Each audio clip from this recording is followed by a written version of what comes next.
But isn't it the case, Congressman Paul, that one reason that people don't freak out about the deficit as they once did is that it continues to decline compared to the size of our overall economy, and that we've had 3 quarters now of record-setting wealth for individual households, that people are more prosperous than they've ever been as a nation, and when they hear you saying we're on the verge of destruction, they just go, yeah, sure, I'll think about it as I watch my 52-inch high-def television set, making higher wages than I've ever earned in real terms at any point in my life. Well, I'm not sure I agree with all that you Larry said. Kudlow has backed up everything I said. I take it straight from his working as an economist. He and I are good friends, but we have some disagreements on how prosperous we are. I would agree to a point that people appear to be prosperous, just as our country is still rather wealthy and prosperous, the wealthiest in the world, but it's all based on debt.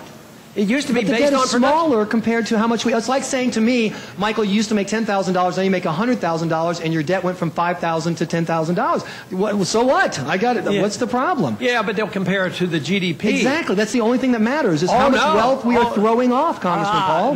But if you buy a tank, the GDP goes up.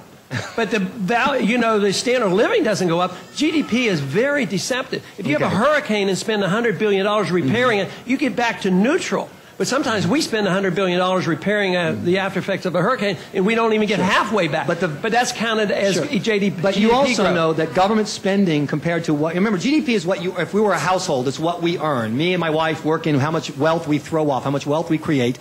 And the government spending is a relatively small percentage of that. The fact is most of the GDP is being generated by these people who go out every day finding a new way to create wealth, a new idea. And the fact is, no one would have told me 20 years ago that a bricklaying would be worth less, but a cup of coffee would be $4.50. But that's how Americans value things, and we're making a great economy as we do it. Now, 40% of the GDP is government spending, but it is deceptive to count your wealth. It's sort of like the wealth of if your house went up. You buy it for $100, it goes up to $200,000, and you say, oh, I'm twice as wealthy. But all of a sudden, there's a crash in the housing bubble. So when the economy collapses and the dollar collapses, you might have $200,000 in the bank, but if the dollar went down 10%, you're poorer, and that's what's happening. Every American is getting poorer. We are so over time. I really appreciate it, Congressman Paul. Just 2 quick things. Number one, I'll be glad to buy anyone's house in this room for what it was worth 10 years ago. I'll be happy to do it right now. What your house was worth 10 years ago. How about 2 years ago? How about 2 years ago? What do I care? 10 years. I'm a net 80% ahead, so I'll take it. My second point is this. I have to ask this question, Congressman. It's an important question of the day.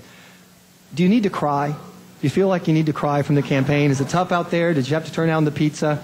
If you need to cry, this is the microphone where you can cry. This is it. No, sometimes I feel rather sad for what I believe is coming for the American people and what's going to happen to the middle class of America, because we're embarking on eliminating the middle class in this country. That's why the people are hurting, and that they have a lower standard of living than they had 2 or 3 years ago in spite of the government statistics. So, yes, I feel rather sad that we don't have enough confidence in freedom and individual reliance, and we depend on borrowing and spending and printing money when we need it. Well, look, I have had a lot of fun in this campaign. I will confess making trilateral commission jokes at your expense. But I want to say this, and I mean this honestly. I don't think the future is dark, because I really believe the things you're talking about, the principles that you bring, although you're not my choice for president, they are vital ideas, and the fact that people are energized by them, that you are bringing them back to the process, that the other candidates are dealing with them, you are making the country better, and I honestly mean that, and that's why I have hope for the future, not because you're going to win, but because your ideas matter, and that they're a key part of the mesh of ideas that make America work. And so I'm more optimistic, I think, in the final conclusion, maybe even than you are. So you're not willing to exclude me like Fox did? No. You're right here. We're glad to have you here. I got the phone call from the Council of Foreign Relations ordering me not to let you on the show. Very good. I got him here anyway. The Illuminati can stick it as far as I'm concerned. I'm Michael Graham. It's 10:30. Congressman Paul, thanks for joining us here on 96.9 WTKK.